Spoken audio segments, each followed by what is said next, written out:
Good evening, everyone. Welcome to Unacademy, the one-stop destination for the civil services English medium aspirants. Welcome to a brand new series called Ethics Simplified. In this series, we meet every Monday at 7 p.m.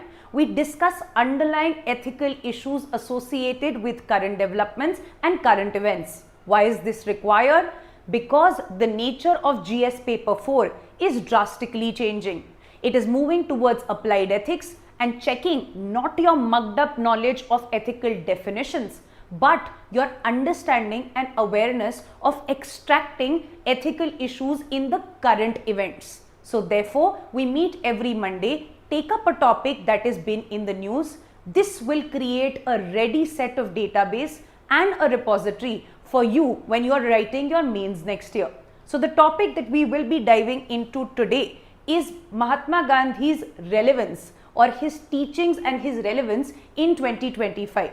Now, on account of 2nd of October, when the nation celebrated Mahatma Gandhi's birth anniversary, there were multiple articles that were written, and they were also important for these kind of questions to emerge. Therefore, a very common question, and we will also look at it in the progress of the lecture, that this is a very important and a relevant topic. Multiple questions based on quote-based questions have been asked when it comes to Mahatma Gandhi's quotes and saying. So how important are his teachings and ethical teachings in today's time? That means in today's time where we are experiencing multiple problems, be it in the economic sphere, be it in the political sphere, be it in conflicts, be it in the moral decline of the society, how will his teachings help us tide over that crisis? So let's understand and dive into the relevance of the topic, because nothing honestly should be done without marking the relevance. Now these are multiple questions that have been asked in GS paper 4 relating to Mahatma Gandhi. Because these were more or less quote-based questions, in quote-based questions you do not have to write about Mahatma Gandhi's life per se. You have to interpret the quote in order to give contemporary examples. That means, for instance, there is enough on this earth for everyone's need, but not for everyone's greed. This could be interpreted in the context of consumerism, a question of aggressive materialism asked in GS paper 1, in the context of environmental impact of aggressive consumerism, in the context of the rise in e-commerce culture, instant gratification, dopamine, etc., etc. And therefore the impact on the environment, on other creatures, and also no end for the selfish nature of man. So this can be interpreted in various ways. So this question was not to be written only in the context of Mahatma Gandhi, but what his teachings were, how are they being contradicted in today's society, and therefore how his teachings can now give us a solution from those problems.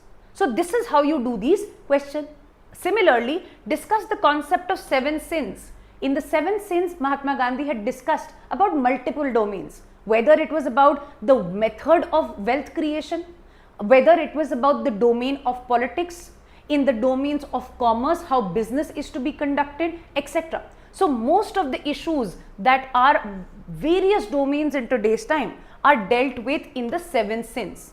By 7 sins, he has mentioned what is absolutely not permissible, what should not be done, and therefore the reverse of that, the reverse of the sin, is also giving us a advice, a teaching, an ethical principle of what should be followed.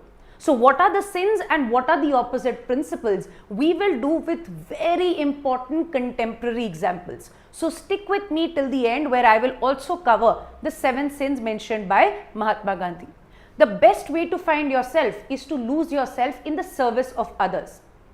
This was associated with the concept of Sarvodaya, Daya for everyone, selfless service for everyone and welfare for everyone.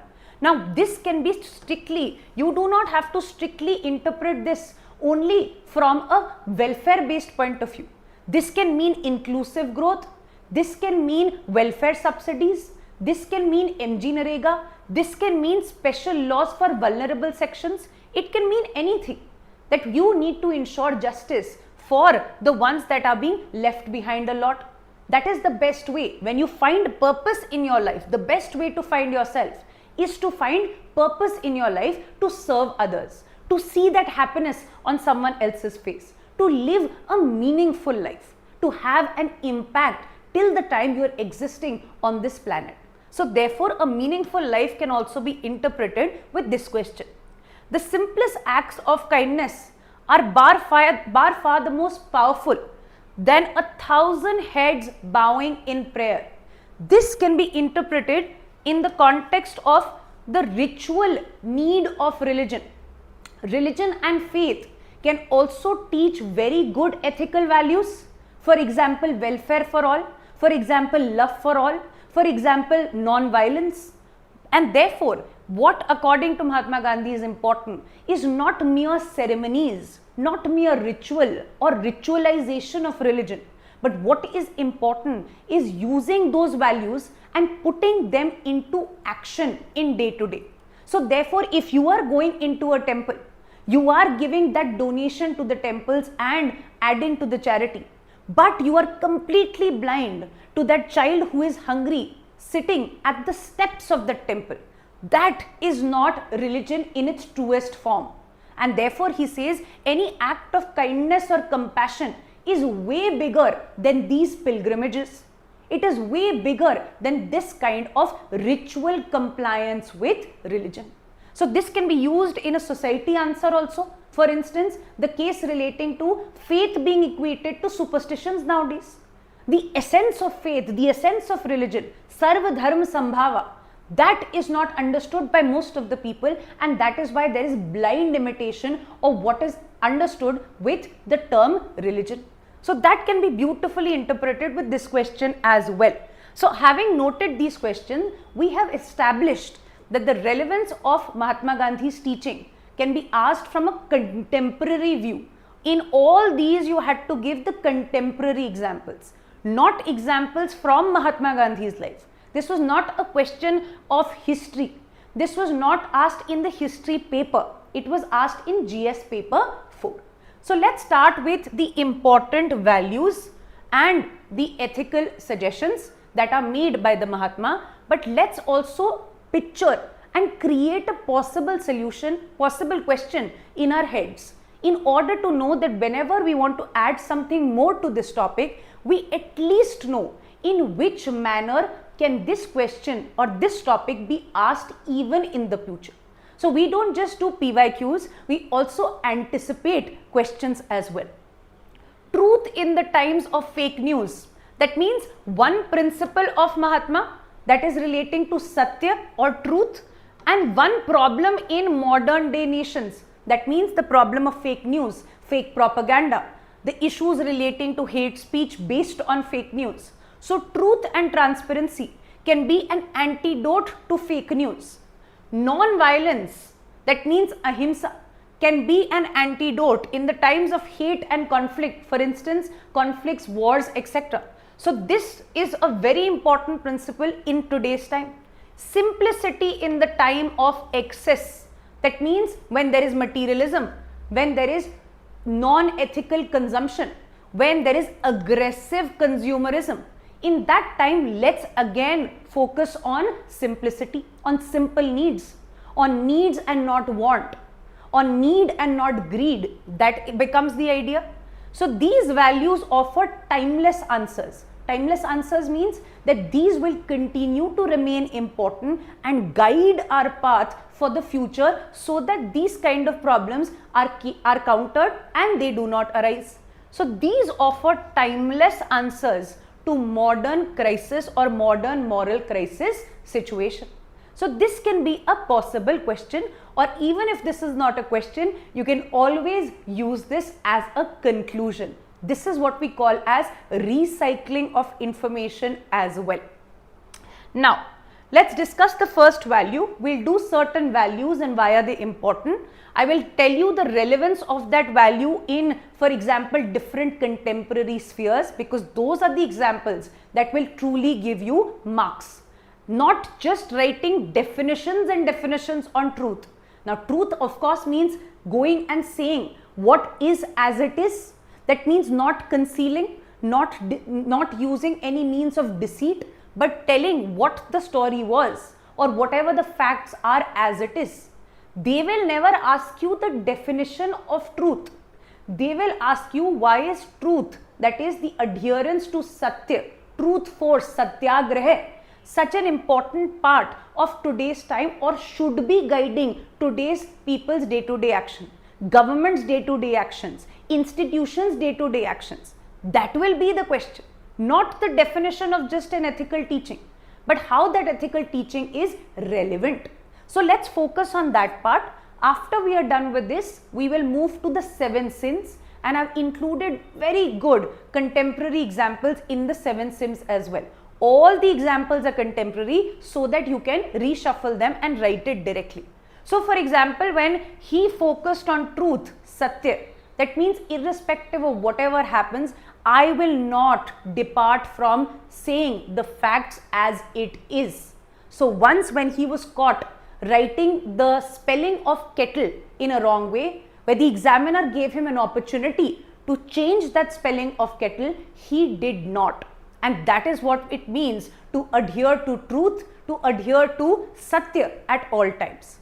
Now this kind of a quality or ethical value is important in governance. For example, when governance is ridden by corruption, multiple corruption scams, multiple issues of accountability are arising.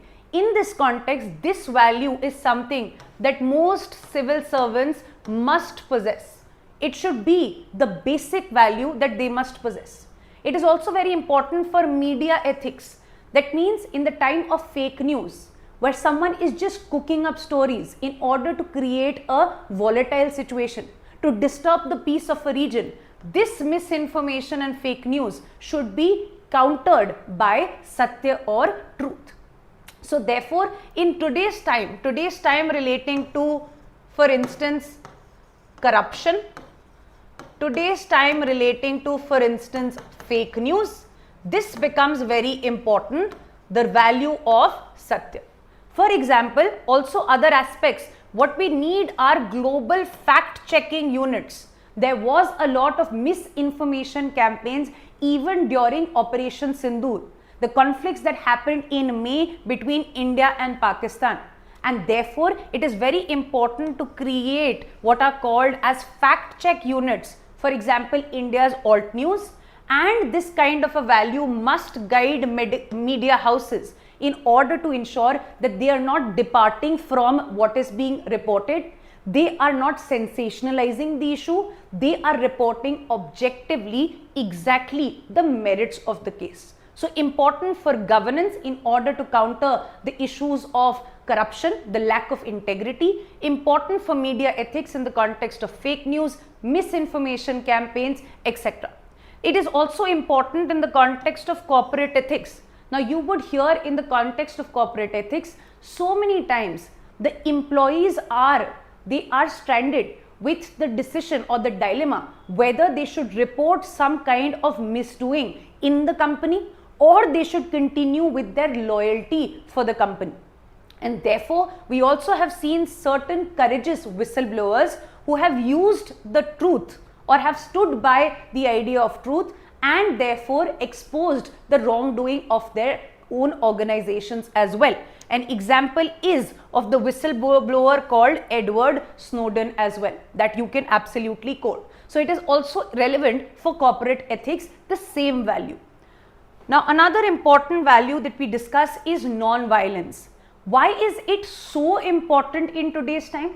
It is so important because we are seeing conflicts in any part of the world that we visualize, whether it is the Ukraine and Russia clash, whether it is the Gaza conflict, whether there are tensions between Iran and other countries. That means conflict and destability and usage of weapons, arms, violence against the other as becoming the norm. And that norm is creating a very dangerous precedent. That has to be countered with the ideas of non-violence and Ahimsa. He did not ever budge on these ideas. And therefore, it is also important in today's time, where in the nation, the ideas of fraternity, brotherhood are being threatened because of communal polarization, intolerance to someone else's religion. Social harmony is very, very important. In cases of mob lynching, people are taking law and justice in their hands and committing violent activities. So in these instances of communal polarization, riots, for example, the Sambal violence, any kind of trigger sparks violent behavior, any kind of issue in the form of road rash, fighting, these are instances that are showing the social disharmony that we are continuing in the society. So therefore, this becomes important in today's time even more as compared to any other time. Peaceful protests, when we talk about non-violence, he also said that we will take non-violent methods. Even if you want to agitate against something, you must use certain channels that are not violent in methods. That means a Naxalism based violent insurgency will not be accepted by the state, but certain legitimate protests and certain protests that do not use non-violent methods, they can be accepted, they can be accommodated in the broader idea of democracy.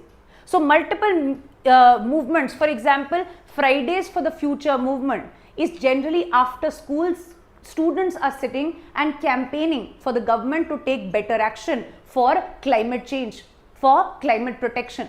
So these are examples of very peaceful movements, and that should be the way of protesting, showing discontent or being defiant of the authorities. He did and practiced this for most of India's freedom struggle as well. So therefore, peaceful protests in today's time should be the norm so that democracy thrives and instability does not occur. For example, the one that we are seeing in the countries adjoining India. In a war torn with wars, the same example, the idea of Ukraine and Russia conflicts, multiple other conflicts, sticking to non-violence or taking up multilateralism based, dialogue based negotiation is very important. Understanding resolving issues using diplomacy and not wars becomes a message again when it comes to today's contemporary times. Let's look at other values as well. Self-discipline and simplicity, the ability to say no to excess greed, the desire, materialism, the need for buying one more thing. For instance, something as simple as not having 4 cars for 4 different individuals in the house in order to reduce the amount of carbon footprint. Discipline to ensure that my desire and my pleasure should not cost everyone certain environmental problems. Simplicity to know that my showcase or my showing off of wealth or any other aspects is not what constitutes my character. My character is within. So that kind of confidence and simplicity is very important. The same quote that we had done, there is enough on this earth for everyone's need, but not enough for even one person's greed. Even one person's greed has no boundaries, it has no limits, it has no ends, and that is why this is what he had spoken about. Now this is important from the idea of consumerism. So because of the ideas of consumerism, excessive buying behavior, or the problems of materialism. For example, we had seen a trend relating to the Labubu doll. The Labubu doll was sold for lakhs and lakhs of rupees. Now imagine if that is not the example of mindless materialism, then what is? So therefore, what we need to ensure is that even when we are getting, even for instance, if we are going out and getting certain packets, the amount of packaging that we get when it comes to Amazon deliveries, that it comes with Blinkit deliveries, etc., leads to a problem of sustainability. So simplicity basically says that consumerism has to be balanced by the idea of need-based consumption. Consumption based on ethical consideration, consumption based not just on a buying spree.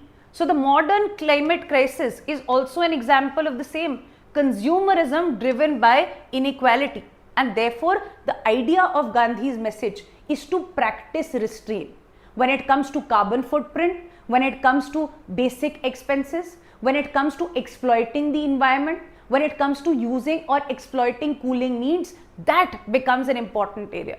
Therefore, people are therefore now moving towards ideas, and this becomes the contemporary relevance. People are moving towards counter ideas of minimalism. That means, for instance, keeping just those 4 limited shirts in the wardrobe. The idea of zero waste, circular economy, minimalism, recycle, reduce and reuse, these have becoming more prominent. Multiple climate activists, for example, Greta Thunberg, have also advocated conscious consumption in the idea of promoting simplicity and self-discipline and not mindless consumption. So these also become important when we are talking about the values. The next value is Sarvodaya, Sabke Liye Daya. That means welfare for every individual. According to him, the true test of a civilization is how the civilization treats its most vulnerable sections.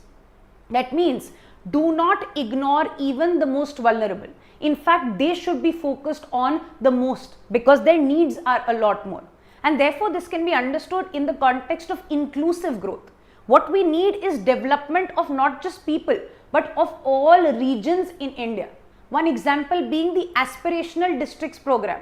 The regions that are lying backward in terms of development parameters, in terms of HDI parameters, they have to be given a push by the government. The administrative neglect has to be reduced by the government. And therefore, we say inclusive development. Sabka Saath, Sabka Vikas. These are ideas of Sarvodaya as well, welfare for all. Modern welfare programs like, for example, ensuring employment guarantee programs to ensure basic livelihood related rights are therefore promised to all without any distinction. The idea of the Antyodaya, that means the last man standing, should also be taken up in governance.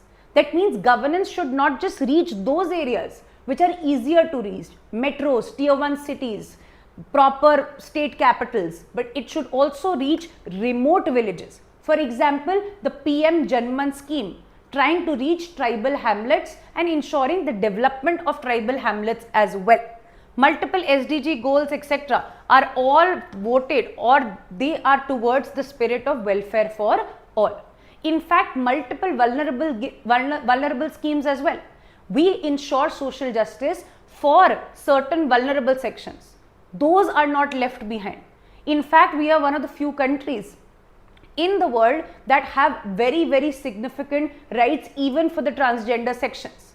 For example, in the Ayushman Bharat program, we have proper public assisted insurance scheme for them associated with hormonal replacement therapies and multiple sex reassignment therapies as well. So that is how we ensure welfare not just for certain sections but for all, and that spirit should be guiding the governance of tomorrow. For instance, his example of Sarvodaya, that means serving the people, ensuring the welfare of the people, was witnessed even when there was a plague in Johannesburg and there was a possibility of infection.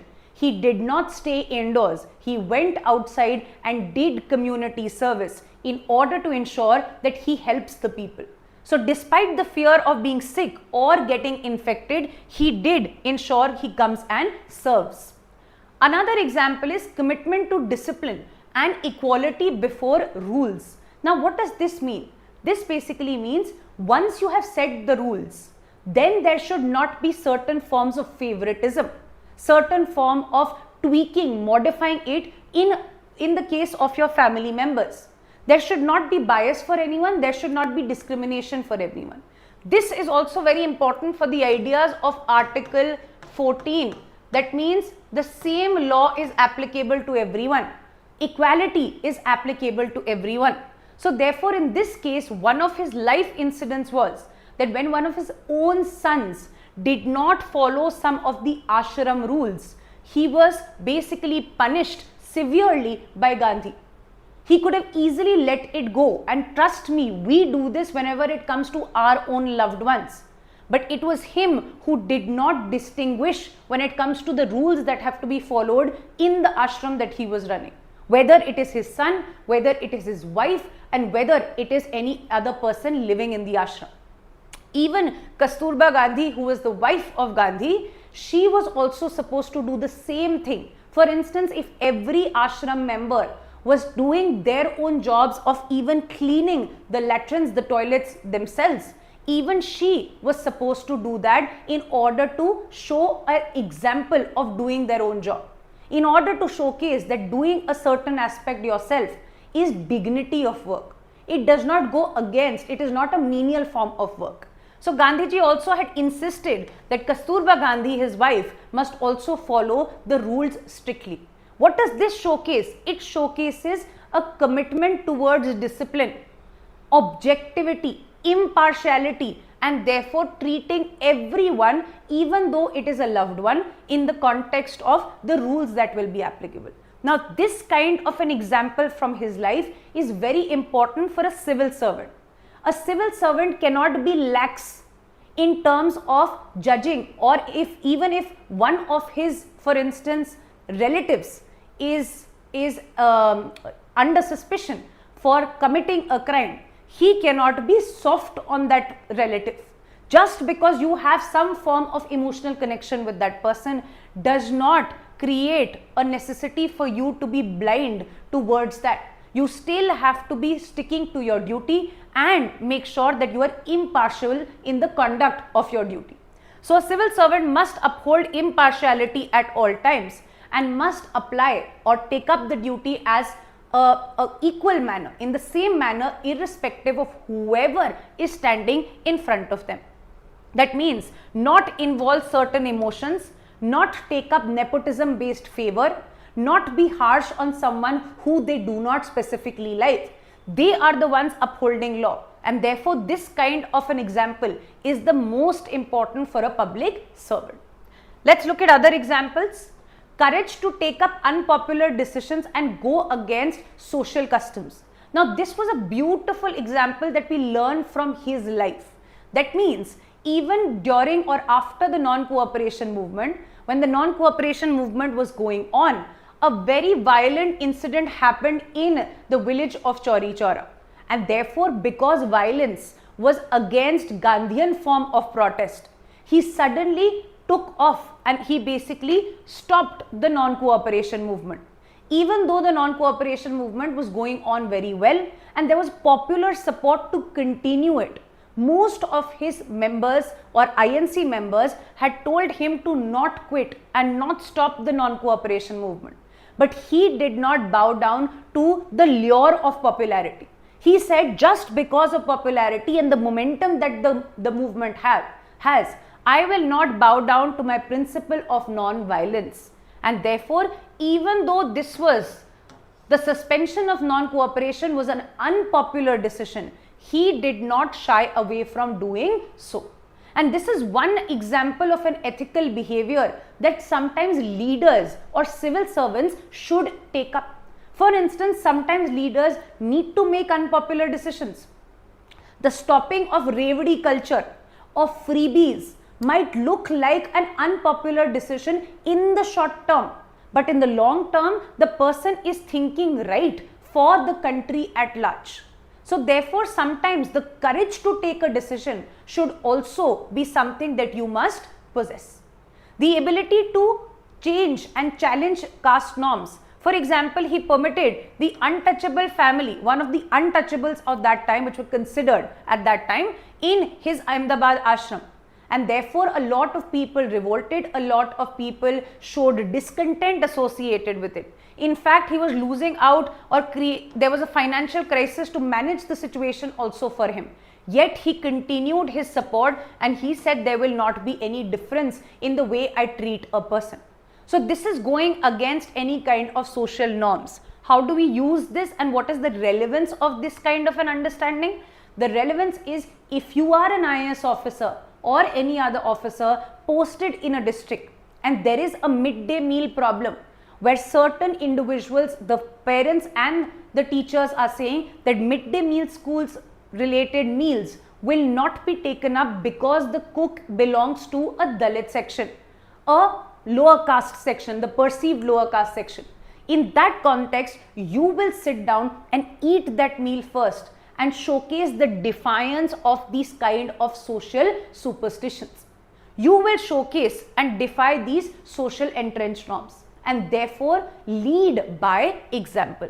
This was done by O.P. Chaudhary, an IAS officer, who did the same with a midday meal program where there was a problem relating to the caste discrimination of a cook. Let's come to other examples, and now the 7 sins. The 7 sins basically are that Gandhiji took up various domains, for instance, wealth creation, politics, commerce, etc., science, and he said what should not be done, how should they not be conducted. And with that, we will also do the reverse of it. That means if wealth without work should not be created, then how should wealth rather be created? That is also an example and the relevance that we will understand. Because one is a sin. The reverse of the sin and the opposite of the sin will be the ethical teaching that he is trying to display. So therefore, let's understand both of these. So the first sin is wealth without work. That means to create and use these shortcuts in order to become successful, in order to create wealth, using certain shortcuts, using certain deceitful measures, using certain corrupt measures is not the right path to amass wealth. It is not the final destination of amassing wealth, but also the process of reaching there that is important. And therefore, he says that earning money without an effort or contribution through good labor or productive labor is not the right way of wealth generation. So therefore, in today's society, we must step back and think, do we just celebrate a person's bank balance, or do we also consider and scrutinize how that bank balance has been created? That is an idea of wealth without work related sin. So he said it cannot be made through exploiting a labor or the labor section. It cannot be made through exploiting human rights of individuals. It should not be created on corrupt measures. That means you're not saying the truth, you're not transparent, you are using your public funds for private gains, and you are using speculation. For example, in today's time, there is a lot of speculative trading. In fact, we just banned what is called as money associated gaming because of this kind of speculation associated with gaming activities. And a lot of families and young individuals were losing hard-earned money as well. So crypto scams and Ponzi schemes, where people are often looking for quick returns and quick gains, overnight gains, are also a way which are examples of wealth without work. People are wanting to take these shortcuts, double your money in 3 weeks, triple your money in 5 weeks. That should not be the case. Work is worship. That means work should give meaning to your life, and good productive work should be the path for wealth creation. So work is worship, but speculation is sin. The relevance, the opposite relevance of this are personalities that have showcased that wealth is created by work, discipline and hard work over the years gradually to make very, very big enduring companies. For example, Ratan Tata and the Tata empire that he has built is based on hard work, compassion, giving back to the society and gradual transformation and reforms. So this becomes the relevance and something that we must follow. Let's look at the other sin, pleasure without conscience. Now, your pleasure can have a detrimental impact on someone else. For instance, any form of trolling on social media can probably give some form of pleasure to those individuals that are writing it, but it is impacting the mental health of the person who is reading it. Multiple forms of what is called as comedy shows on the internet that are often relating or using defamation to basically use comedy or humor that is dark, humor that is based on trolling someone, that is based on making fun of someone, that can also have an impact. So can this be a form of pleasure? Can people seek pleasure in watching something like this that can actually be hurtful and therefore prick the conscience of a person? Will this not prick your conscience that the pleasure that I am deriving or I am presenting for people to derive, that is based on someone's defamation, someone's trolling, someone's mental health impact, etc.? So that should be a question of your conscience as well. Without asking your conscience, seeking this kind of pleasure is a sin. For example, issues relating to drug abuse in the country. It is giving some form of instant pleasure. But ask the conscience, is it something right that you are doing to yourself? The youth of the country doing to themselves? What are the possible impacts on you, your health, your family, etc.? The conscience of being responsible not just for yourself but also for your family. The examples are hate crimes or social media trolling, online trolling, etc. In fact, one of the examples are, if you are a movie producer, you have two choices. You anyway deliver pleasure for people. That means people come to the cinema halls to watch a movie to feel happy, a form of entertainment delivering pleasure. But the type of pleasure that you choose to deliver can absolutely showcase your character. That means you can make a movie with a very, very special and moving message. Something that can inspire generations and people to go and make reforms, work on their health, take up good examples, take up good values, work for the society, inspirational stories.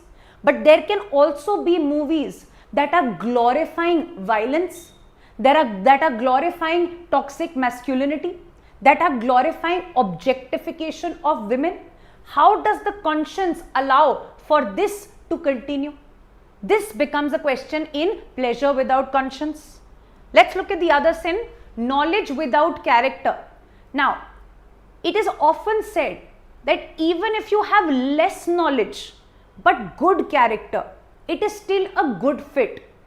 But if you have more knowledge, you are a very knowledgeable person, a specialist, an expert, but it is not backed with a good character, it can be a disaster. And therefore, knowledge without character is futile knowledge. That means if you are studying and not contributing to the right things in the society, that knowledge is futile. If you are studying, you are, for instance, a chemical engineer, and that chemical engineering degree is used as is used for creating a bomb for a terrorist outfit that is creating mass destruction, what is that knowledge based for? What is that knowledge utility? If it is without character, it can be utilized very badly. How technology can be utilized in two ways, even the knowledge can be utilized in two ways, and character is the determinant of how you utilize it. For instance, deep fakes are a major issue. Deep fake is a technology. It is a person who is knowledgeable can create those kind of aspects. Deep fakes are used for defamation, for instance, revenge relating to women, and therefore a lot of problems relating to misinformation. AI can also be misutilized in that context. So therefore, basically we say when technology is used for unethical ends, that is an example of knowledge without character.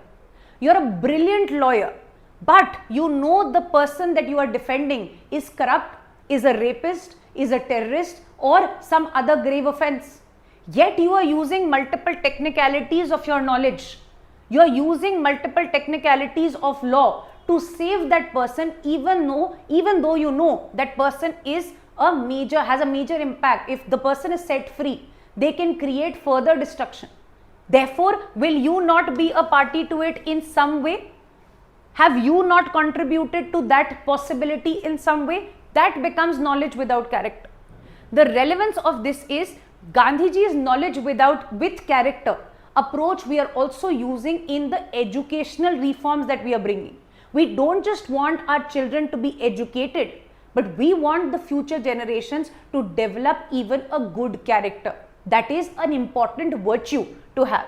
So therefore, value addition has also been made part of the National Education Policy of 2020 on the same lines of knowledge with character that we want to achieve.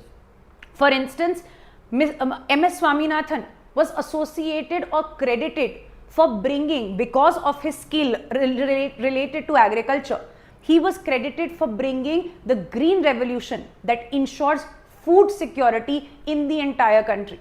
So that is knowledge serving a goal, that means knowledge with character. Let's look at the other sin, commerce without morality. Now, commerce without morality means you are doing or you are making profit, but the profit is not made on moral terms, on the right manner, using the right means. You are using certain opportunities that you should not. And therefore, commerce without morality also means dark patterns. There are certain industries and certain bodies that are using dark pattern. Dark pattern means aggressive marketing measures. That means we will market a product in such a way that will create certain FOMO, and that becomes an example of dark pattern. Commerce without morality. Why without morality? It is not right to spark in that anxiety in a person.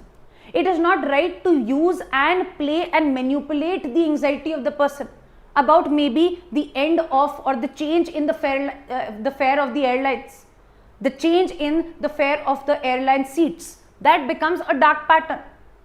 If pharmaceutical firms are evergreening their patents, just making few changes to their patents so that they are not allowed to be made into generic drugs after they have ended. So constantly moving and changing the patents for continuing the rights over them is commerce without morality. Pharmaceutical companies trying to make full use of an epidemic or pandemic situation by inflating prices. You are profiting even at the cost of lives. Is that not a moral question? That becomes a moral question. Fast fashion brands exploiting child labor. That means just for profit, because child labor does not have to be given the same amount of wages. In order to take out your margins to ensure the production process is cheap, they are using child labor. Multiple companies greenwashing. Greenwashing means you are making false environmentally friendly claims. We are not using this material, for example, plastics. We are not dumping our waste. We are only using biodegradable waste. These claims are often false when you go and do a claim and check. So extremely taking a lot of pride in saying we are an eco-friendly brand, but not taking the action is commerce without morality. Why are you using it for commerce? It is a good marketing strategy. It appeals to the consumer, but it is not a moral thing because you have actually not done what you have promised. The relevance is that we can, or certain startups that are promoting the circular economy, that means recycling the products, reusing the products, they should be promoted in the model. Even if you are investing, you should be investing in certain firms or certain mutual funds that are maybe not investing in fossil fuel based aspects, in tobacco companies, in alcohol companies, etc. That means you should also make a choice in the investments that you are making. Commerce with morality. Now these are examples of with morality, right? Let's go to the next sin now. Science without humanity. Now again, as I had said, science can also be used for the progress of humanity, and science can also be used for creating major destructions. Weapons of mass destruction can be used for protecting, that means deterrence, and can also cause a lot of destruction. Similarly, gene-based editing can be used for correcting genetic disorders. It can also be used for unethically creating designer babies. So that is science without humanity. Science can be used, for example, it can be used in the form to create safe drugs using animal testing. But the usage of animal testings is without the human touch to scientific developments. Deepfake technology is eroding the trust. That means it is creating misinformation, a technology that is having an impact on the social stability, social harmony. scientific innovations that are focused on profit, that means excessive patenting, creating what you call as life-saving drugs. Life-saving drugs are often patented, and therefore you are using science for only profit margins and not for science that can save lives. So science without humanity is also absolutely futile. Relevance of this is the opposite example, where you give examples of where science or scientific research, R&D has been used to cater to humanity. For example, Jaipur Foot, an organization, is working in prosthetic innovation. They have given multiple limbs to those individuals whose limbs have been amputated. So therefore, this becomes an example. Certain organizations such as Bill and Melinda Gates have been working tirelessly for vaccine development that is reaching children in underdeveloped and developing countries.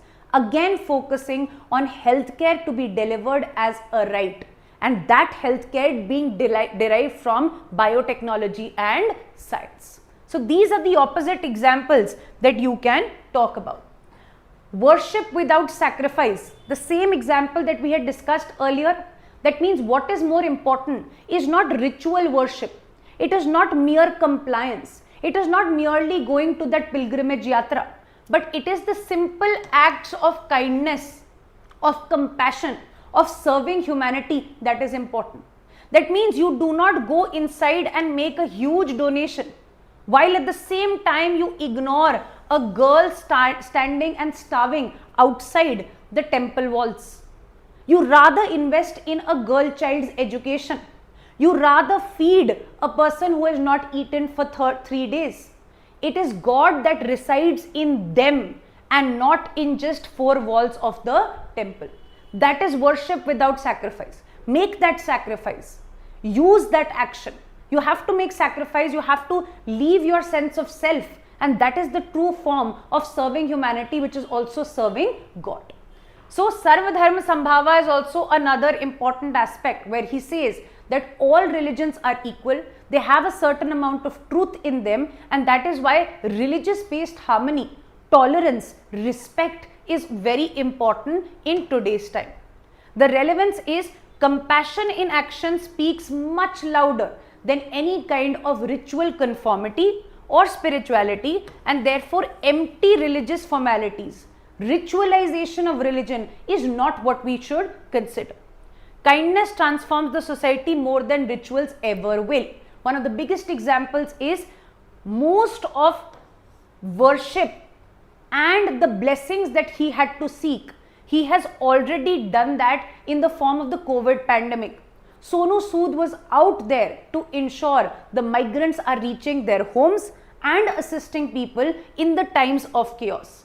This is one of the best forms of worship to society at large. In fact, if you really want to suggest people to offer something, they should in fact volunteer in what is called as blood donation camps and organ donation camps to pledge their organs as well. So that is worship with sacrifice, with action. Another sin is politics without principle. Now this is important. The type of politics that we see is there is a short-term goal relating to amassing the votes, even if it is at the cost of polarization of the people. It is about getting the votes, even if the hate-based speeches, religion-based appeals can polarize the people and lead to clashes as well. It is about creating them versus us, even if that creates ghettoization in the societies. It is about waiving those loans, even if that will create a problem on the fiscal health in the later on. So this kind of politics, which is based not on principles, but just on amassing power, power-hungry nature of politics is a huge sin. Power divorced from morality, that is not performed with morality, becomes exploitation, not governance. That is a beautiful line that we can talk about. For instance, there are multiple cases of political defections in India that we witnessed.